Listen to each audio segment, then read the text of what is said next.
Welcome to Health Plus Program. Today we are going to J. Vatumal Global Hospital and Research Center, Mount Abu, a haven for healing. Global Hospital stands out from other hospitals because it is committed to deliver healthcare to all, irrespective of the patient's economic or social standing. In 32 years, no patient has ever been turned away for want of money to pay his or her bill. Global Hospital offers modern medicine and complementary therapies under one roof. Global Hospital does not feel or smell like a hospital. Global Hospital do not discriminate between privileged and poor patients. There are so much facilities under one roof in Global Hospital. In this, Ayurveda, ENT, medicine, pediatrics, surgery, dentistry, gynecology, neuropsychiatry, pathology laboratory, radiology, dermatology, physiotherapy, urology, diabetology, orthopedics, plastic surgery, and many more.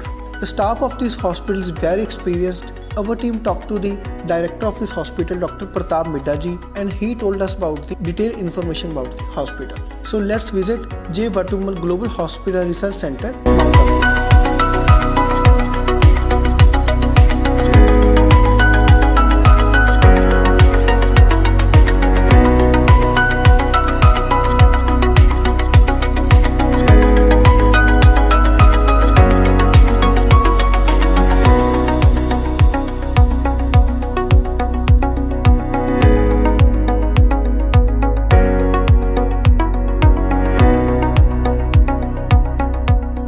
Sir, global hospital जो अब एक नई दिशा में जा रहा है और बहुत ही सुंदर बिल्डिंग आने वाले समय में तैयार होने वाली है और भी स्पेशलिटीज इस पे आ रही हैं, क्या कहना चाहिए सर? हमारे बड़े भाई साहब थे निर्भय भाई, जो अभी अभी हम सबसे विदाई लेके गए 19 सितंबर को। उनकी विजन थी कि ये ट्राइबल एरिया है, बहुत बैकवर्ड एरिया है, तो यहाँ कुछ ना कुछ जो आप चला रहे हैं उसके अलावा स्पेशलाइज्ड हॉस्पिटल भी होना चाहिए। तो अभी हमने प्लान किया है, प्राइम मिनिस्टर श्री नरेंद्र मोदी जी ने इसका फाउंडेशन स्टोन रखा था, वर्चुअली रखा था 10 मई 2023 को। तो उसके बाद से हम वर्क कर रहे हैं, ज़मीन हमारे पास है, तो वहाँ पे लगभग 100 बेड का स्पेशलिटी हॉस्पिटल बनेगा, जिसमें कार्डियोलॉजी होगी, न्यूरोलॉजी होगी, न्यूरोसर्जरी होगी, गैस्ट्रोएंटरोलॉजी होगी और नेफ्रोलॉजी होगी। ये 5 स्पेशलिटीज अभी शुरू में होंगी। और उसके साथ वहाँ एक रिसर्च सेंटर भी बनेगा, जिसमें मेडिटेशन, एक्सरसाइज और लाइफस्टाइल चेंज करने से बीमारियों पे क्या फ़र्क पड़ता है। फिर बात हो रही थी, आज ये चर्चा भी हो रही थी, एक रिहेबिलिटेशन सेंटर होना चाहिए, आयुर्वेदा का भी सेटअप होना चाहिए, और प्लस हम जो नर्सिंग कॉलेज चला रहे हैं उसका एक्सपेंशन होगा। अभी हम 30 स्टूडेंट्स लेते हैं, तो हम बढ़ा के उसको 60 स्टूडेंट्स करेंगे। और इसके अलावा एक ओल्ड एज होम अभी भी चल रहा है और उसमें भी लोगों की काफ़ी रुचि है, तो ओल्ड एज होम का भी एक्सपेंशन होगा। तो ये लगभग 300 करोड़ का प्रोजेक्ट होगा, ये सारा कुल मिला के, अकोमोडेशन, स्टाफ की, नर्सिंग स्टूडेंट्स की। तो ये हमारा विचार ये है कि जब हम शुरू करेंगे, जब सरकार की तरफ से प्लान्स अप्रूव होंगे, तो उसके बाद मुझे लगता है 2 महीने अभी और लगेंगे, तो दिसंबर तक हम इस काम का शुरुआत कर पाएंगे और 2 साल में इसको कंप्लीट करने का विचार है। तो इसका सबसे बड़ा फ़ायदा ये होगा कि इस एरिया में जो सुविधाएं नहीं हैं, और ख़ास तौर पे हार्ट की और न्यूरोलॉजी में ये होता है कि फर्स्ट आवर जो होता है ना, किसी को स्ट्रोक हुआ या किसी को हार्ट अटैक हुआ, तो उसको अगर इमीडिएट रिलीफ मिलता है। आजकल तो ये करते हैं, हार्ट अटैक का पेशेंट गया और सीधा उसकी एंजियोग्राफी की और वो ब्लॉक निकाल दिए, तो लाइफ सेव हो जाती है। और ऐसे स्ट्रोक में भी होता है कि अगर हम ब्रेन को सेव कर पाते हैं, नहीं तो फिर वो पैरालिसिस हो जाता है और वो पेशेंट अपने आप, उसकी quality of life he poor हो जाती है। तो ये ऐसा हमारा प्लान है कि इसको अगले 2 वर्षों में कंप्लीट करें। क्योंकि मेडिटेशन हमारी स्ट्रेंथ है, तो प्रॉपर रिसर्च सेंटर बनेगा मेडिटेशन का। हार्ट डिजीज पे क्या इफेक्ट होता है मेडिटेशन का, कैंसर पेशेंट पे क्या प्रभाव पड़ता है, मेडिटेशन और नशा जो लोग करते हैं उनको अगर मेडिटेशन से रिहेबिलिटेट किया जाए तो उससे क्या रिजल्ट मिलेंगे, वो प्रॉपरली रिसर्च का एक सेंटर बनेगा। उसमें एजुकेशन के लिए भी सिस्टम होगा, लोग आके वहाँ पे 5 दिन रह भी सकेंगे, 5 दिन रह के उनको हम सारा कुछ सिखाएंगे और साथ साथ में उनको भोजन भी सात्विक प्रसाद के रूप में देंगे। तो उससे हमें लगता है कि काफ़ी कुछ अंतर आएगा लोगों के सोचने के तरीके में। सर, जैसे स्टेबिलिटी की बात हुई तो जैसे दादी जानकी जी की स्टेबिलिटी चेक की गई तो उनकी स्टेबिलिटी सारे वर्ल्ड में पहले नंबर पर थी। और ये जो मेडिटेशन सेंटर है हमारे ब्रह्मा कुमारीज के, जो निःशुल्क सेवा दे रहे हैं और बीमारी का और मेडिटेशन का आपस में बहुत गहरा संबंध है। और उसी संबंध को हम देखते हैं कि जो लोग मेडिटेशन में जाते हैं, जो लोग नकारात्मक विचार छोड़ते हैं, उनको ठीक होना भी जल्दी हो जाता है। सर, क्या कहना चाहिए? देखिए, ऐसा है, ये जो आपने बात कही वो 100% सच है कि मन और तन का बहुत गहरा संबंध है। जो हमारे मन में चलता है वो तन को प्रभाव करता है। अब दादी जानकी 104 साल के हो गए, उन्होंने इस दुनिया को छोड़ा और वो हमेशा अलर्ट रही, हमेशा जो है सबको कुछ न कुछ प्रेरणा देते रहे और एक्टिव रहे। उसका कारण ये था कि उनके मन में कोई नेगेटिविटी नहीं थी, किसी के प्रति भी कोई व्यर्थ विचार भी नहीं थे। तो हम सब भी कर सकते हैं, वो स्टेज पर रीच कर सकते हैं कि अगर हम अपनी नेगेटिविटी को ख़त्म कर सकें और अपनी वेस्टेज को ख़त्म कर सकें। नेगेटिविटी तो बहुत लोग ख़त्म कर लेते हैं, लेकिन वेस्ट थॉट्स जो है ना वो भी बहुत टाइम लेते हैं। तो इसलिए मेडिटेशन में ये है कि हम कॉन्शियसली क्रिएट करते हैं पॉजिटिव थॉट्स और उन पॉजिटिव थॉट्स को जीते हैं। क्योंकि कुछ लोग समझते हैं कि हमने 10 मिनट सुबह अभ्यास कर लिया, आधा घंटा शाम को कर लिया, वो नहीं है। ये it is meditative way of life कि मेडिटेशन को हमें अपने जीवन में जीना है। जब हम कार्य व्यवहार में जाते हैं, समस्या तो तब आती है ना, चैलेंजेस तो तब आते हैं। तो उन चैलेंजेस को हम पीसफुली मैनेज कर पाएँ, उन चैलेंजेस को लोगों को संतुष्ट कर सकें, लोगों को एक प्रेम दें, लोगों को दया भाव से देखें और एक ह्यूमैनिटेरियन ट्रेंड होना चाहिए। मतलब बेसिकली मैं ये समझता हूँ कि हॉस्पिटल्स या कोई भी चैरिटेबल ऑर्गेनाइजेशंस हैं, उनको चलाने के लिए एक संबंध स्थापित करना पड़ता है। वो संबंध है अब ईश्वरीय परिवार का। हम सब एक फैमिली से हैं और हॉस्पिटल्स में तो ये बहुत ज़रूरी है कि अगर हम एक सेंस ऑफ बिलोंगिंग होती है, अपनेपन की भावना होती है, तो सब कुछ सहज हो जाता है। तो हम इस बात पे एम्फसाइज करते हैं कि जो लोग स्टाफ काम करते हैं उनको ऐसी ट्रेनिंग दी जाए कि वो अपने मन को शांत रख सकें, अपने तन को भी स्वस्थ रख सकें। तो उससे ये होगा कि वो रोगी की सेवा बहुत अच्छे तरीके से करेंगे। और मैंने ये देखा जो वाइब्रेशंस हैं, जो लोगों का ऑरा है, वो मरीज को बहुत प्रभावित करता है। मरीज मेडिकल ट्रीटमेंट को इवैल्यूएट नहीं कर सकता, उस बेचारे को नहीं पता, लेकिन उसको ये तो पता लगता है कि मेरी बात किसी ने शांति से सुनी, मुझे प्रेम से किसी ने दवाई खिलाई, मुझे जो भोजन मिला वो मुस्कुराते हुए किसी ने दिया। तो उस सब का बहुत अंतर पड़ जाता है। और यहाँ पर इस हॉस्पिटल में भी, माउंट आबू के हॉस्पिटल में लोग यही बताते हैं, उनको यही लगता है कि जैसे उनकी संभाल उनके परिवारजन के लोग कर रहे हैं। तो वो जो एटीट्यूड है उससे बहुत अंतर पड़ता है। तो ये मन का जो असर है वो तन पर पड़ता है, रिकवरी फास्टर होती है और जब रिकवरी फास्टर होती है तो पेशेंट जल्दी हॉस्पिटल से छुट्टी लेके जाता है, उससे बहुत फर्क पड़ता है, उसकी रिहेबिलिटेशन प्रॉपर होती है। क्योंकि जब वो आता है हॉस्पिटल में तो बहुत चिंताएं लेके आता है, लेकिन जब जाए तो चिंता मुक्त होके जाए, ऐसा हमारा विश्वास। सर, पे बैक टू सोसाइटी, जैसे मिड्डा सर आप भी पे बैक टू सोसाइटी कर रहे हैं, आपने सारी ज़िंदगी सेवा की है। अभी क्या कहना चाहेंगे कि जो लोग रिटायरमेंट में आ जाते हैं, instead of going into depression, instead of कि वो परेशानियों में जाएं, अगर वो किसी भी मेडिटेशन सेंटर में, हमारे जो भी ब्रह्मा कुमारीज के मेडिटेशन सेंटर हैं, वहाँ जाएं, वहाँ विजिट करें, वहाँ जाकर एक बार देखें, क्या कहना चाहेंगे कि वो लोग अपनी सेवा कर सकते हैं? उनके माइंड में अगर वो जो पॉजिटिव थॉट चलती होती हैं हर आदमी के मन में, तो वो अपनी रिटायरमेंट की लाइफ बहुत बढ़िया से जी सकते हैं। देखिए, ऐसा है कि रिटायरमेंट लाइफ से रिटायरमेंट कैसे होंगे? जब हम जीवन में हैं तो कुछ ना कुछ प्रोडक्टिव करना चाहिए। अब मेरी एज 74 ईयर्स की हो गई है। अगर सरकार के हिसाब से चलता तो मैं 58 पे रिटायर हो गया था।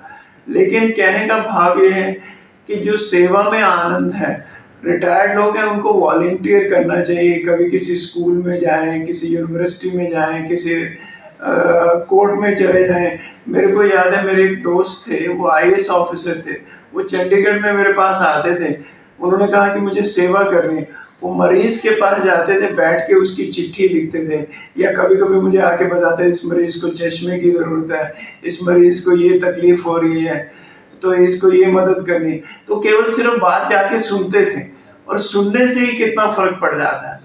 तो मेरा कहने का भाव है, करने को दुनिया में बहुत कुछ है, लोग बहुत मुश्किल में। आप अगर कहीं चले जाएं और बस स्टैंड पे चले जाएं, रेलवे स्टेशन पे चले जाएं, वहाँ खड़े होकर लोगों को सिर्फ रास्ता ही दिखाना शुरू कर दें, तो उसमें कितना आनंद आएगा। मैंने ये देखा है कि जब आप किसी स्ट्रेंजर को हेल्प करते हैं, जिसको आप पहचानते नहीं हैं, जिससे आपको कुछ मिलने वाला नहीं है, उसमें जो आनंद आता है ना, वो आनंद किसी और चीज़ में नहीं आता। तो इसलिए ये मदद करना, सेवा करना, उसका स्कोप तो बहुत है। सर बाबा लोग कर भी रहे हैं। मैंने ये देखा, बहुत से लोग रिटायर होने के बाद कुछ न कुछ एनजीओ बनाते हैं, सेवा करते हैं, मदद करते हैं। सर बाबा करे कि ये जो हॉस्पिटल हम बनाने जा रहे हैं वो सुपर स्पेशलिटी हॉस्पिटल जल्दी जल्दी बनकर तैयार हो, और उसमें जैसे आपने बोला कि रिहैबिलिटेशन सेंटर, क्योंकि अगर हम पंजाब की बात कर लें, हरियाणा की भी बात कर लें, हरियाणा पे भी पंजाब का असर पड़ चुका है, और वहाँ पर भी नशा जो है पहले नहीं था, लेकिन पंजाब में तो नशा का गढ़ है पंजाब। वहाँ तो इतना ज़्यादा नशा है, हर चौथे पाँचवें घर में जो है ये प्रॉब्लम आ रही है।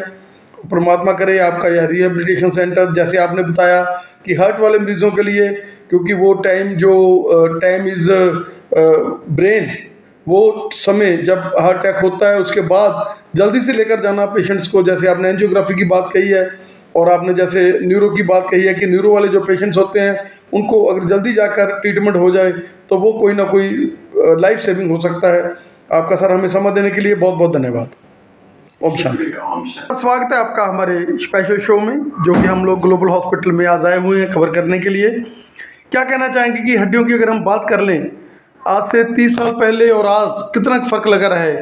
पहले लोग इस चीज़ों के लिए ज्ञात नहीं थे कि हमारी गोड्डे चूल्हे बदले भी जा सकते हैं। ये तो एक करिश्मे वाली बात हो गई है, क्या कहना चाहेंगे? पहले ज़माने में हम देखते हैं कि जो हमारे बूढ़े बड़े लोग पुराने एजेड थे तो कितने झुक जाते थे, पैर बेंड हो जाते थे, है ना। मुझे बहुत डिफ़िकल्टी होती थी उन लोगों को। लेकिन जैसे जैसे समय बीत गया तो साइंस एडवांस होता गया, तो स्पेशली ऑर्थोपेडिक सर्जरीज में सबसे बड़ा जो एडवांस चीज़ें जो हो रही है उसमें knee replacement and hip replacement is very good godly gift समझो इसको। तो ये बहुत अच्छी तरह से हो रहा है, और ये जैसे वरदान है ना, मनुष्य के लिए जैसे वरदान हो गया। जो हमारे एजेड लोग हैं जिनको कोई कारण से, चाहे ट्रॉमा हो, कोई इन्फेक्शन हो, है ना, जो हेरिडिटरी इशू है उसकी वजह से हो, तो उसके वजह से जो कारण बनता है और जो चल नहीं पाते हैं, है ना, तो उसके लिए जैसे वरदान हो गया। और इसकी वजह से वही बड़ा फायदा है कि पेशेंट्स आफ्टर सर्जरी खुद के काम खुद कर लेता है ना, हेल्दी रहता है। और जो पेशेंट जो चल नहीं पाते थे, चलने की वजह से जैसे वजन बढ़ता है ना, तो क्या होता है और चीज़ें और कॉम्प्लिकेशन बढ़ जाते हैं। मेटाबॉलिक इश्यूज जैसे डायबिटीज़ है, हाइपरटेंशन है, ओबेसिटी है, इन चीज़ों से बच जाता है। तो जैसे वरदान है। सर ये हॉस्पिटल जो कहते घुटने बचाने वाला ये हॉस्पिटल है, आप लोग लास्ट रिजोर्ट लेते हो घुटने बदलने का, क्या कहना चाहेंगे कि ये एक चैरिटेबल हॉस्पिटल है जिसमें पेशेंट्स को अगर वो बिल्कुल ही नहीं चल सकते, बिल्कुल दर्द से करा रहे हैं तो ही गोड्डे बदले जाते हैं, नहीं तो उनको अल्टरनेटिव थेरेपीज, फिजियोथेरेपी और किसी न किसी तरीके से मेडिसिन के साथ उनको एक बार कोशिश की जाती है कि वो लोग अपने घुटनों के ऊपर ही चले। हाँ, तो जब भी हमारे पास पेशेंट आता है तो मोस्टली हम ऑलमोस्ट 60% ऐसा हम चांसेस रखते हैं। जब भी पेशेंट आता है हम पहले उनको मेडिसिन के थ्रू और दूसरा फिजियोथेरेपी के थ्रू ऑलमोस्ट 30% लोग उससे रिकवर कर लेते हैं। अगर पेशेंट मोस्टली अगर नहीं होता रिकवरी, तो उसके बाद हम उसको स्पेसिफिक बेल्ट हम उसको प्रिस्क्राइब करते हैं, उससे भी बहुत अच्छा रिजल्ट है। और उससे भी नहीं होता है तो हमें एक इंट्राआर्टिकुलर इंजेक्शन जो सीधा घुटने के अंदर हम इंजेक्शन लगाते हैं, है ना, उससे भी बहुत अच्छा। लेकिन वो चीज़ें तभी हो सकती है जब अर्ली स्टेज में आए। अगर एडवांस स्टेज में है तभी हम यहाँ पे उसके लिए प्रिपेयर करते हैं कि भाई आप सर्जरी करना बहुत ज़रूरी है। अगर अर्ली स्टेज में है तो बहुत हमारे पास बहुत अच्छे रिजल्ट्स हैं जो सर्जरी से बच सकते हैं। मोस्टली हम यही ट्राई करते हैं कि सर्जरी से बच जाए, लेकिन अगर पेशेंट बहुत ही डिमांड करता है या बहुत ज़्यादा ख़राब है, बहुत दर्द है, बहुत डैमेज ज़्यादा है, तो हम प्रिपेयर करते हैं कि रिप्लेसमेंट सर्जरी करो। लेकिन मोस्टली 50 to 60% पेशेंट्स को हम उससे सर्जरी ना हो यही कोशिश करते हैं, बाकी 40% में तो हम हो ही जाता है। सर, पहले का ज़माना और अब का ज़माना, जब हम आज 20-25 साल के बच्चों को देख रहे हैं, यंग ब्लडेड को, हमारे स्पाइन में प्रॉब्लम आ गई, हमारे से झुका नहीं जाता, हमें स्पॉन्डिलाइटिस हो गया, हमें डिस्क की प्रॉब्लम हो गई। क्या कहना चाहेंगे कि आज का जो सिनेरियो है जिसमें बच्चे मोबाइल ज़्यादा देखते हैं, पॉर्न है मोबाइल के ऊपर, और अगर हम बात कर लें लाइफस्टाइल की तो वो सीडेटिव लाइफस्टाइल हो गया, पहले वाली खेलें नहीं रही, खाना पीना जो है वो जंक फूड हो गया, क्या कहना चाहेंगे? तो मोस्टली मैं देखता हूँ अभी जो लाइफस्टाइल बन गई है ना, जैसे जैसे साइंस एडवांस होता जा रहा है तो हमारे लाइफस्टाइल में जैसे अलबेली हो गई है। तो हम जो पहले गेम खेलते थे, बाहर आउटडोर गेम खेलते थे, बहुत कम हो गया है। तो मोस्टली इसका इफेक्ट सबसे ज़्यादा हमारे जो हड्डी और मांसपेशियों के ऊपर सबसे ज़्यादा आया है।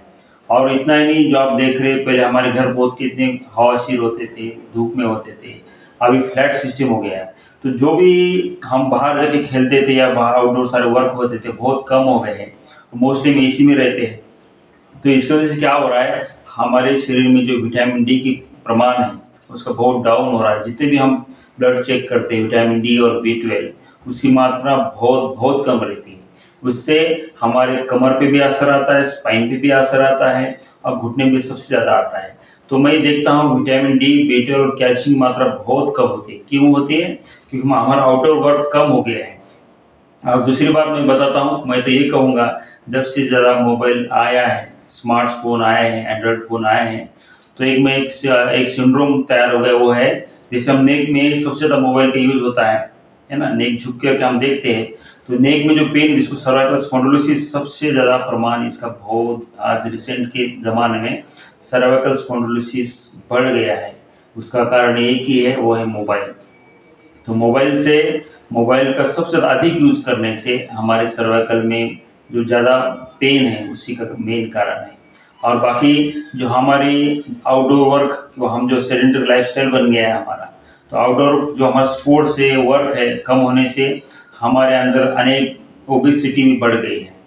तो ओबेसिटी तो आपको मालूम है, जैसे वज़न बढ़ता है, बीपी तो आता ही है, साथ में शुगर भी आता है, बहुत सारी कोलेस्ट्रॉल प्रमाण भी बढ़ जाता है। ये सारी चीज़ें हमारे जैसे इस बहुत सारा साइड इफेक्ट इस सेडेंटरी लाइफस्टाइल से हमारे ऊपर इफेक्ट आ गया है।